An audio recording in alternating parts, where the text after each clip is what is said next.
महाकुंभ का इस पूरे आयोजन में 40 करोड़ श्रद्धालु आएंगे, लेकिन तैयारी हमारी होगी 100 करोड़ श्रद्धालु। अगर ऐसी ही बात है तो फिर क्यों योगी जी ने 3 दिन के लिए प्रयागराज स्टेशन को बंद करने के आदेश दे दिए हैं? शहर के अंदर यातायात इतना ज्यादा जाम हो चुका है कि 300 किलोमीटर दूर तक जाम लग चुका है। बनारस से, जौनपुर से लोग पैदल ही प्रयागराज की तरफ चल पड़े हैं। ऐसा गलत प्रचार क्यों किया? आमंत्रण तो दे दिया 100 करोड़ को और 10-20 करोड़ लोगों की भी व्यवस्था नहीं की जा रही है। इसी अव्यवस्था के चलते भी कुछ दिन पहले हादसा भी हो गया। नई दिल्ली रेलवे स्टेशन पर कल रात मची भगदड़ में 18 लोगों की जान चली गई है। इनमें 9 महिलाएं और 4 पुरुष, 5 बच्चे शामिल। घायलों का इलाज LNJP और लेडी हार्डिंग अस्पताल में चल रहा है। कुंभ के अंदर जितनी भी गड़बड़ें चल रही हैं, वो सब कुछ है अव्यवस्था की वजह से। इस वीडियो के अंदर हम इन मुद्दों के ऊपर बात करेंगे कि अभी कुछ दिन पहले जो कुंभ के अंदर हादसा हुआ, उसके अंदर जितने लोग सरकार बता रही है, क्या सच में उतने ही लोग मारे गए थे या उससे ज्यादा? और भगदड़ में हुई उन लोगों की मृत्यु के ऊपर ये जो धीरेन्द्र शास्त्री जैसे लोगों ने बयान दिया, ये कहां तक तर्कसंगत है? वो असमय चले गए तो इस बात का दुख है, लेकिन उनकी मृत्यु नहीं हुई है। सच कहें, उनको मोक्ष मिला है। एक और मूलभूत सवाल ये कि ये जो हादसा हुआ, इसकी जिम्मेदारी कौन लेगा? प्रशासन लेगा, सरकार लेगी या फिर आयोजन समिति लेगी? और ये जो हादसा हुआ, क्या कुंभ में ऐसा हादसा पहली बार हुआ है या फिर पहले भी ऐसे हादसे होते रहे? आखिरी और इन सवालों में सबसे जरूरी सवाल, क्या सरकार सच में कुंभ जैसी व्यवस्था को संभालने लायक है भी या नहीं?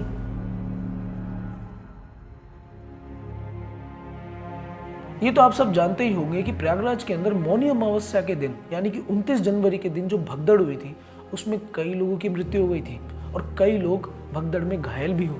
ये तस्वीरें छिपाई जाएंगी। कब से हटा रहे हैं चाचा आप लोग ये सब? 6 बजे से हटा रहे हैं। कोई हेल्प के लिए नहीं था। 4 घंटे हम अकेले हेल्प कर रहे थे खुद का। ये हमारी रिस्पॉन्सिबिलिटी नहीं थी।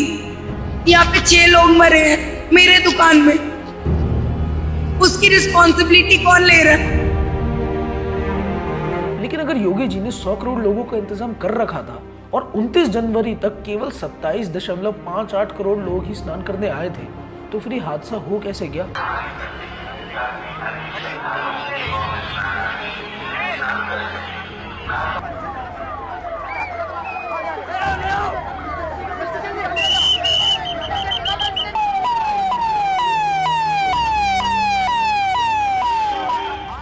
इसका सीधा सा जवाब ये है कि सरकार लोगों को नहीं संभाल पाई। अगर सच में सरकार के कहने से ज्यादा लोग आ जाते तो फिर शायद और बड़ा हादसा हो सकता था। इस बारे में सरकार से कोई सवाल नहीं कर रहा, न ही मीडिया के लोग कर रहे हैं, न ही संत समाज से ही कोई कर रहा है, बल्कि उल्टा सपोर्ट में आ गए हैं सरकार के। सिर्फ अविमुक्तेश्वरानंद जी, शंकराचार्य जी ने इस पर सवाल उठाया था।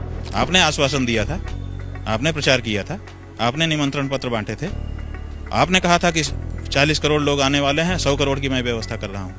तो जब 100 करोड़ की व्यवस्था में 40 करोड़ लोग में अव्यवस्था कैसे हो सकती है? 100 करोड़ की व्यवस्था कोई करे, 140 करोड़ आ जाएं, तब अव्यवस्था की संभावना होती है। 100 करोड़ की आपने व्यवस्था की, 40 करोड़ आए, आप ही के शब्दों में, तो 100 करोड़ की व्यवस्था में 40 करोड़ आने से अव्यवस्था कैसे होती है? हमको बताया जाए। अब इस घटना में आप सरकार की सीनाजोरी का स्तर देखिए। पहली बात तो इनसे लोग संभले नहीं। दूसरी बात, जब लोगों की मृत्यु हो गई तो उस आंकड़े को भी जानबूझकर देर से दिया गया और वो भी गलत दिया गया, क्योंकि बहुत सारे लोग इस बात को कह रहे हैं कि वहां पर सिर्फ 35 लोग नहीं मरे थे, बल्कि उससे कई ज्यादा मरे थे। कितने शव देखे थे? मैंने अपनी आंखों से 70 100 देखा है। मैंने एक 100 को काउंट किया हूँ। सरकार को चाहे तो मेरे खिलाफ मुकदमा करना हो कर ले, मैं सरकार के मुकदमों से डरने वाला नहीं हूँ। अब चाहे सरकार की गलती की वजह से एक आदमी मरा हो या फिर 3000, इसकी जिम्मेदारी तो सरकार की ही है। और कायदे में अगर अभी देखा जाए तो इस हादसे की जिम्मेदारी किसी ने भी नहीं ली है। और जिम्मेदारी तो छोड़ ही दीजिए, ये बागेश्वर बाबा जैसे लोग तो ये कह रहे हैं कि लोग वहां पर गए थे स्नान करने और वहां पर उनकी मृत्यु हो गई तो उन्हें तो मोक्ष मिल गया। वो असमय चले गए तो इस बात का दुख है, लेकिन उनकी मृत्यु नहीं हुई है। सच कहें, उनको मोक्ष मिला है। अगर आप लोगों ने चाटुकारिता की पराकाष्ठा नहीं देखी है तो इन लोगों की शक्लें देख लीजिए। मतलब इसमें सरकार की किसी भी जिम्मेदारी को उन्होंने सामने नहीं रखा, सरकार की किसी कमी खामी को सामने नहीं रखा, बल्कि उल्टा ये कह दिया अगर लोग मर गए तो उन्हें मोक्ष मिल गया होगा।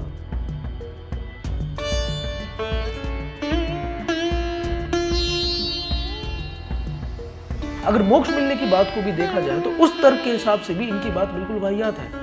मोक्ष के लिए लोग अपनी इच्छा से जाते हैं। अगर कोई व्यक्ति प्रयागराज इस इच्छा से जा रहा है कि वहां पर जाकर वो अपने प्राण त्याग देगा, तो उस उस इच्छा में तो उसे मोक्ष मिल भी सकता है। लेकिन ये लोग जो वहां पर दब के कुचल के मर गए, उनकी तो कोई इच्छा नहीं थी मोक्ष की। ये लोग तो वहां पर इसलिए गए थे कि वहां पर स्नान करने के बाद वो सब कुशल अपने घर वापस आएंगे। उनके मन के अंदर तो अपने घर वापस आने की इच्छा थी, और अकस्मात उनके साथ ये हादसा हो गया, तो ऐसे में क्या उन्हें मोक्ष मिल जाएगा? इस बात के ऊपर बहुत अच्छा शंकराचार्य जी ने समझाया है। अगर कोई ये कहता है कि भगदड़ में लोग मारे गए, अच्छा ही हुआ कि उनका मोक्ष हो गया, तो मोक्ष तो बहुत दुर्लभ वस्तु है। सनातन धर्म में मोक्ष से बढ़ के कुछ नहीं है। तो जो महापुरुष इस तरह के वक्तव्य दे रहे हैं, उनको आके यहाँ उसी तरह का मोक्ष, जिस तरह के मोक्ष के बारे में वो बोल रहे हैं, ले लेना चाहिए। ये धीरेन्द्र शास्त्री जैसे लोग सरकार की छत्र छाया में रहना चाहते हैं। इन्हें पता है जब तक ये सरकार की छत्र छाया में रहेंगे, जब तक उनकी बढ़ाई करते रहेंगे, तब तक इनका काम धंधा अच्छे से चलता रहेगा। जहां इन्होंने सरकार का विरोध किया, वहां सरकार इनके पीछे लग जाएगी, इनके ऊपर कोई ना कोई केस लगा दिया जाएगा और इन्हें कर दिया जाएगा। इस बात को ये बहुत अच्छे से जानते हैं, इसलिए सरकार की पूरी चाटुकारिता करते हैं। ये लोग देश को बांटने के लिए दिन रात हिंदुओं को ये समझा रहे हैं कि मुसलमान तुम्हें मार के खा जाएंगे, लेकिन देश के भोले वाले लोगों को ये नहीं पता कि ये एक नंबर के पाखंडी हैं। निवेदन है कि सब हिंदू एक हो जाओ और पत्थर मारने वालों के घर पर बुलडोजर चलवाओ। वैसे तो अगर देखा जाए तो कुंभ में ऐसा हादसा पहली बार नहीं हुआ है। पिछली बार 2013 में भी जब कुंभ लगा था, तब भी ऐसा एक हादसा हो गया था। तारीख 10 फरवरी, वक्त शाम के करीब 7 बजे, जगह इलाहाबाद जंक्शन के फुट ओवरब्रिज एक बड़ा हादसा हुआ।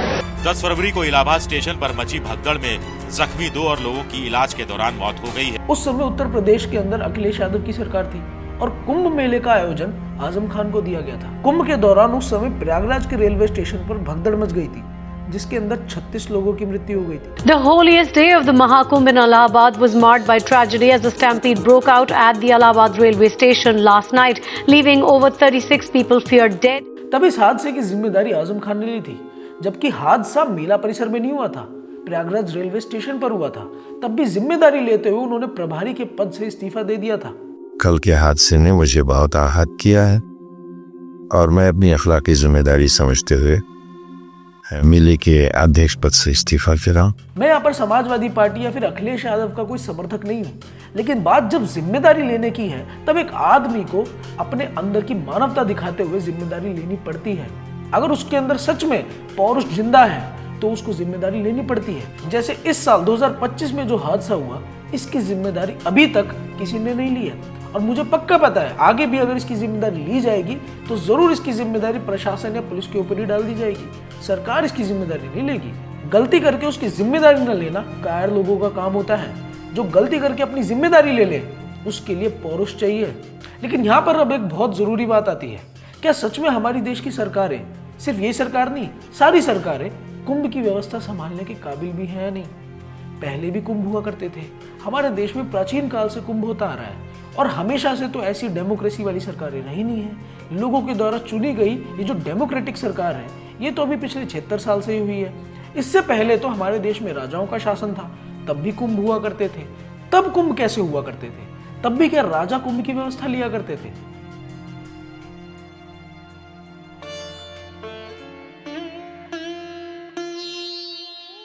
हमारे देश में चाहे वो कुंभ का मेला हो या फिर कोई भी बड़े बड़े उत्सव हो, वो हमेशा से समाज ही ऑर्गेनाइज करता था। उसका कोई एक ऑर्गेनाइजर नहीं हुआ करता था। दुनिया के अंदर जितने भी इवेंट होते हैं, उन इवेंट का कोई ना कोई ऑर्गेनाइजर होता है। लेकिन एक हमारा ऐसा अनोखा देश है जिसके अंदर कुंभ मेले की या फिर किसी भी मेले का कोई ऑर्गेनाइजर नहीं होता है। लोग एक जगह पर इकट्ठा होते हैं, सारी व्यवस्थाएं हो जाती हैं, फिर उसके बाद लोग अपने अपने घर चले भी जाते हैं। ये थी हमारे देश की सुंदरता। कुंभ को तो ये बोला जाता है कि ये दुनिया में एक जगह पर इकट्ठे हुए लोगों की सबसे बड़ी गैदरिंग होती है, और इस सबसे बड़ी गैदरिंग का कोई ऑर्गेनाइजर नहीं है। लेकिन जब से हमारे देश में इसको ऑर्गेनाइज करने वाली सरकारें आ गईं, तब से ही कुंभ के अंदर सारी गड़बड़ी होनी शुरू हो गई। पहले जब कुंभ का कोई एक ऑर्गेनाइजर नहीं हुआ करता था, तो इसके ऑर्गेनाइजर सब लोग हुआ करते थे। समाज इकट्ठा हुआ करता था। समाज के अंदर जितने भी साहूकार हुआ करते थे, बड़े बड़े राजा हुआ करते थे, सब अपनी छोटी छोटी जिम्मेदारियां ले लिया करते थे और सारी चीजें पूरी हो जाया करती थी। लोगों के रहने की व्यवस्था है, लोग किन घाटों पर जाकर नहाएंगे उनकी व्यवस्था है, लोगों के शौच की व्यवस्था है, लोगों के खाने पीने की व्यवस्था है, धर्मशाला बनवाने की व्यवस्था है, लोगों के पानी पीने की व्यवस्था है। ये सारी व्यवस्थाएं अपने हाथ में हमारे देश के बड़े बड़े व्यापारी, साहूकार, वैश्य वर्ग के लोग और राजा ले लिया करते थे। किसी एक राजा या किसी एक व्यापारी के हाथ में पूरे कुंभ की व्यवस्था नहीं दी जाती थी। आपने राजा हर्षवर्धन के बारे में तो सुना ही होगा। कुंभ के अंदर आकर वो अपना सर्वस्व दान कर दिया करते थे, यहाँ तक कि अपने पहने हुए कपड़े भी दान कर दिया करते थे। और उसके बाद दोबारा वो इतने समृद्ध हो जाया करते थे कि अगली बार दोबारा कुंभ के अंदर सारा दान कर दिया करते थे। लेकिन फिर जब से इस देश में सरकारें बनी, उन्होंने जिम्मेदारी लेनी शुरू कर दी। उनके जिम्मेदारी लेने में और पहले के राजाओं के, साहूकारों की जिम्मेदारी लेने में बहुत बड़ा फर्क है। वो फर्क है भाव का। पहले के लोग इस भाव से जिम्मेदारी लिया करते थे कि उनको कुंभ के अंदर अपना योगदान देना है, उनको कुंभ को ऑर्गेनाइज करना है। उनके अंदर ये अहंकार नहीं हुआ करता था। आज की सरकारें ये कहकर इसको ऑर्गेनाइज करती हैं कि हम इसको ऑर्गेनाइज कर रहे हैं, हम कुंभ को ऑर्गेनाइज कर रहे हैं। यही अहंकार आज के इस कुंभ की अव्यवस्था के मूल में है। ये अहंकार हमारे पूर्वजों में नहीं था। हमारे पूर्वज कुंभ के अंदर सेवा के भाव से जाया करते थे, उस जिम्मेदारी के भाव से जाया करते थे कि इतनी बड़ी व्यवस्था के अंदर हमें अपना छोटा सा योगदान करना है और इस योगदान के लिए हम परमात्मा के आगे सर झुकाते हैं। लेकिन हमारी सरकार में बैठे लोग घमंड में इतने चूर हैं कि उन्हें लगता है कि वो कुंभ के आयोजक हैं, वो कुंभ की व्यवस्थाएं करवा रहे हैं, और उसके अंदर फिर गड़बड़ होना तो लाजमी सी है। जिसके अंदर अहंकार है वो आगे चल के कहीं ना कहीं तो व्यवस्थाओं में गड़बड़ करता है, क्योंकि एक अहंकारी व्यक्ति अपने अहंकार का पोषण करने में, उसकी व्यवस्था बनाने में ज्यादा दिमाग लगाता है, ना कि समाज की व्यवस्थाएं बनाने में। इसी अहंकार के भाव ने कि हम इस कुंभ की व्यवस्था कर रहे हैं, आज हमारे कुंभ को पूरी तरीके से बर्बाद कर दिया है। और जब सरकार ये कहती है कि हम कुंभ की व्यवस्था करेंगे, तो जो समाज पहले कुंभ के अंदर अपना बहुत बड़ा योगदान दिया करता था, वो भी थोड़ा ढीला पड़ गया। उसे लगा शायद कुंभ की व्यवस्था ये लोग कर लेंगे तो फिर हम क्यों करें। इसकी वजह से कुंभ की व्यवस्थाएं धीरे धीरे और कमजोर होती चली गई। इसलिए सरकार को ये समझना बहुत जरूरी है, अगर उसे भविष्य में इस तरीके के हादसे होने से बचाने हैं तो उसे सबसे पहले तो अपने भाव में परिवर्तन करना पड़ेगा और अपनी आस्था का एक दिखावा बंद करना पड़ेगा और सच में व्यवस्थाओं के ऊपर चिंतन करना पड़ेगा। साथियों, आज की वीडियो में बस इतना ही। मेरा नाम है शिवांक यादव। दुनिया के अंदर चल रहे षड्यंत्र को अगर आपको समझना है तो आप लोग बैंकों का मायाजाल किताब जरूर पढ़िए। नीचे दिए गए नंबर पर जाकर आप बैंकों का मायाजाल किताब पढ़ सकते हैं और इसी नंबर पर जाकर आप हमसे जुड़ भी सकते हैं। नमस्कार, जय हिंद।